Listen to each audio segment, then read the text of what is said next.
But you know, we really have to nail the lie and expose the fact that it is simply a myth to suggest that we have to slash public spending. The reality is that we need long-term investment, not short-term cuts. It's critical that we not get blown off course by a national debt that is a lot more manageable than alarmists claim. I visited households that have been crushed by unemployment, businesses going bankrupt at a record pace, and the message is always the same, that government spending is crucial. Not the mindless spending of the previous years of turbo consumerism, not the spending on new nuclear power stations or ID cards or endless road building, but targeted investment to protect public services and to create sustainable jobs, together with investment in the energy-efficient and renewable energy infrastructure that we so urgently need. And you know, if ministers are looking for a bit of inspiration, well, they could start by making a U-turn over Vestas on the Isle of Wight, reversing their extraordinary complacency and hypocrisy, and ensuring that the UK's only major turbine plant not only stays open, but that it thrives, grows, and is joined by many, many others.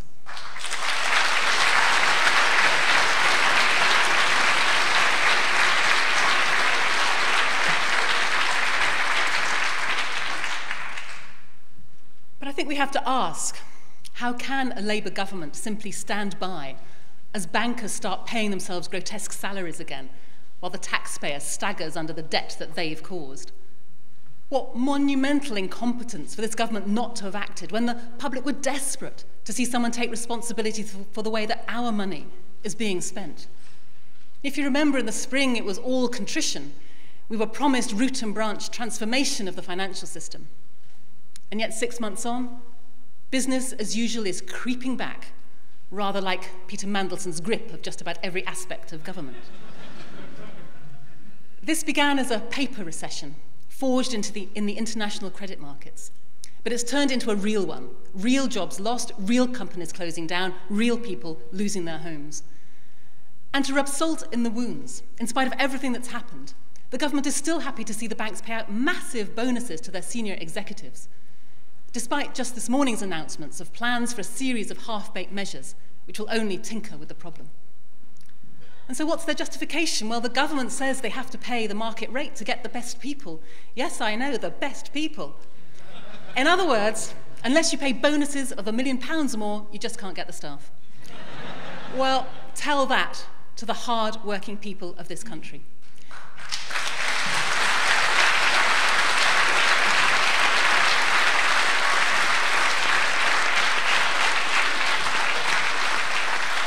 Tell that to the hospital cleaners on the minimum wage. Tell that to the shop workers on graveyard shifts. Tell that to social workers trying to protect the most vulnerable. And let's be clear, they probably do a much better job of running the banks too. They might not have the large expense accounts or the teams of consultants telling them what's common sense. But what they're more likely to have is what's really needed, a sense of fairness. And so let's be very clear. However clever or experienced you might be, if profits and bonuses for the few is why you're there, you're not fit to run a bank, never mind to run a country.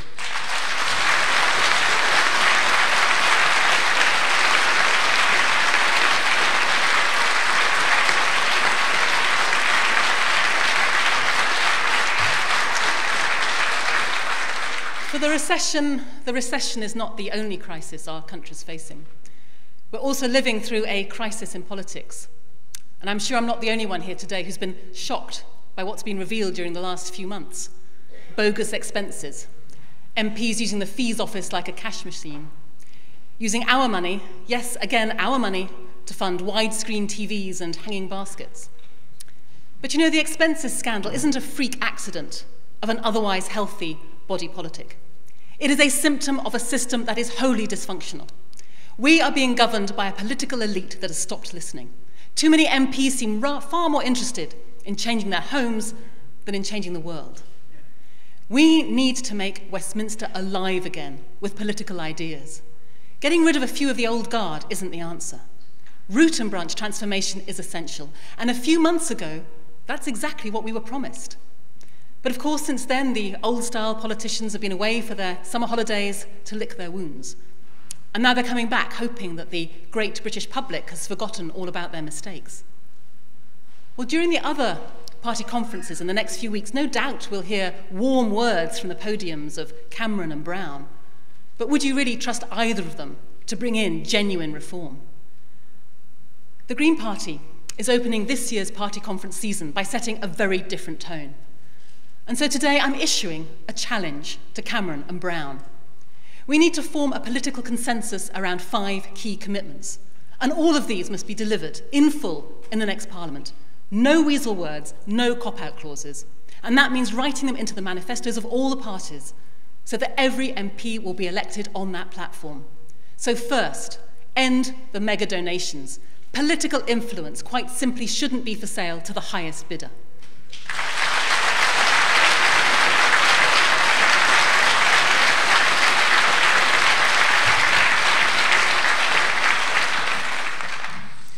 Second, reform of the system for state funding for political parties. And I say reform because although they keep it quiet, the bigger political parties already receive millions in state funding. You know, in the last year alone, the Tories took over £5 million in public funds, while Labour and the Lib Dems trousered another £3 million between them. We say that funding should be proportionate to the number of votes a party receives. That way, it's the public who decides through the ballot box how much each party gets. Third, we need a freedom of information law that has real teeth, where ministers and MPs can't use excuses like national security or ministerial privilege to cover up their own incompetence and wrongdoing. Fourth, we need replacement of the House of Lords with a fully elected second chamber.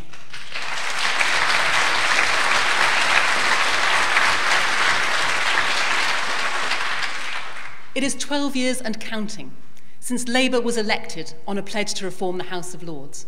12 years and 2 thumping majorities, and it's now clearer than ever that Labour never wanted reform. You know, why else would they leave the decision in the hands of a gaggle of factory-farmed turkeys who wouldn't vote for Christmas? And finally, a fair voting system to make sure everybody's vote counts.